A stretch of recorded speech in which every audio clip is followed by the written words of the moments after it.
Je m'appelle Nestor. Il y en a probablement qui connaissent un petit peu le personnage de Claude Blanchard. Donc oui, il est assez fort, mais c'est moi. Donc oui, ça a été tout un parcours. Je vous dirais que ça n'a pas été évident. Puis là, excusez-moi un petit peu, là, ça m'a vraiment touché moi, l'histoire. C'est juste de reprendre un petit peu. Bon, mais finalement, c'est ça. Donc, durant les 17 derniers mois, je me suis souvent fait appeler papa. Donc, pas juste par mes enfants, mais un petit peu par les docteurs, par les infirmières. Donc, c'est une façon pour eux de connaître tout le monde, connaître le nom de tout le monde, parce que c'est plus facile, c'est papa. Donc, si vous voulez m'appeler papa plus tard, il n'y a pas de problème. Je m'en souviens encore comme si c'était hier.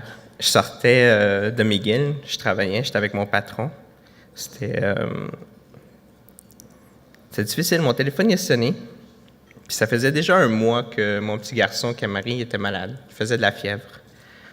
Donc on a consulté, on se disait, est-ce qu'il a attrapé un virus? Est-ce que c'est les molaires? Fait qu'on se faisait, tu sais, on en parle avec d'autres parents, avec d'autres personnes. C'est comme, c'est les dents qui poussent, inquiète-toi pas, ça va passer. Après 3 semaines, il y avait toujours de la fièvre. Puis comme je disais, c'est ça, je sortais de McGill, puis là, je reçois un téléphone, puis c'est ma mère qui me dit là, il faut qu'on fasse quelque chose. Je m'en vais à Sainte-Justine. Ça fait bien trop longtemps qu'il y a de la fièvre. On va rester là jusqu'à temps qu'on ait une réponse. Donc, je dis à mon patron, moi, je quitte, je m'en vais à l'hôpital, puis on va voir qu'est-ce qui va se passer. Donc, je me rappelle encore, ça, c'était le 15 mai.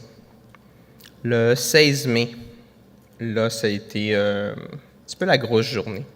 C'est là que mon petit, il a eu le diagnostic. Et ça bascule une vie. Tu sais, on ne s'en rend pas compte vraiment à quel point ça nous touche. C'est vraiment, on ne s'attend pas à ça. Il n'y a personne qui est prêt. Personne n'est prêt pour ça. Tu sais, on se fait dire sur le coup, votre enfant, maintenant, il y a le cancer. Il y a la leucémie. Puis, on en entend parler. De plus en plus, malheureusement, le cancer, c'est un petit peu devenu un fléau. On connaît de plus en plus de gens qui ont le cancer maintenant. Mais le vivre, puis en entendre parler, comme Linda le disait, c'est vraiment, c'est 2 monstres complètement différents. C'est vraiment, on s'en attend pas. Puis c'est une fois qu'on est dedans qu'on s'en rend compte à quel point c'est douloureux. Puis mon petit, vous allez le voir, il a un quart jamaïcain, un quart québécois, puis une demi-vénézuélien. Fait que c'est un beau petit cocktail. Puis depuis qu'il est tout petit, il est né avec une fente labiale. Fait qu'il a toujours été un petit peu familier avec le milieu hospitalier. Mais il a toujours gardé le sourire. Malgré tout ça, les piqûres.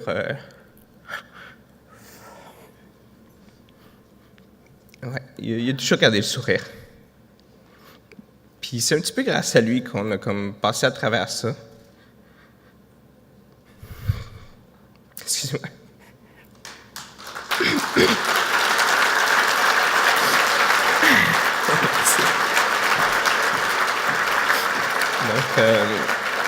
Donc, c'est un petit peu grâce à lui qu'on a passé à travers tout ça, puis il a continué à être fort, puis il nous disait, je ressemble à grand-papa.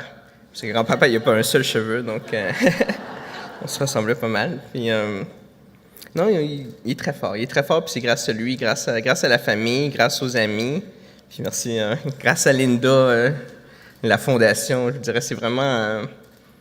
des fondations, il y en a partout, puis...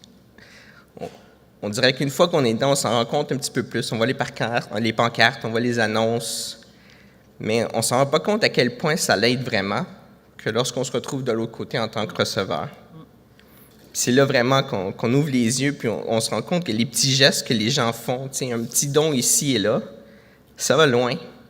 Parce que c'est pas seulement un soutien financier. Tu sais, à chaque mois, quand je recevais la belle lettre de Linda avec des mots d'encouragement, ça, c'était probablement ma partie préférée. C'est sûr que j'avais le soutien financier, c'est une aide, une liberté d'esprit de savoir que mes déplacements, un petit peu la nourriture, tout ça, ça l'aide, mais c'est le côté personnel. À chaque mois, j'appelle Linda, puis on se parle longtemps, puis on se prend des nouvelles. Puis c'est ce côté-là qui a vraiment fait toute la différence. Puis c'est pour ça que c'est important de donner, parce que, comme je vous dis, c'est pas juste de l'argent, c'est de l'espoir. C'est ça qui nous permet de continuer, de garder la tête haute, puis vraiment passer à travers tout ça. Puis là, il reste encore un petit peu plus que 30 semaines de traitement à Camari. Puis il va super bien, mais c'est vraiment le soutien. C'est vraiment le soutien, l'accompagnement, la fondation, je vous dis, c'est vraiment... Au début, c'est difficile de demander de l'aide. Surtout qu'on est vulnérable, on est fier, puis il a fallu que j'arrête de travailler, bien sûr. Puis sur le coup, on se renferme. On se renferme, puis on veut que personne nous parle, mais quand on se rend compte qu'on a vraiment besoin d'aide, puis le fait de savoir qu'il y a des gens comme Linda qui sont là pour nous aider, ça change. Ça change tout, puis ça fait que on est capable de continuer. Donc vraiment, merci.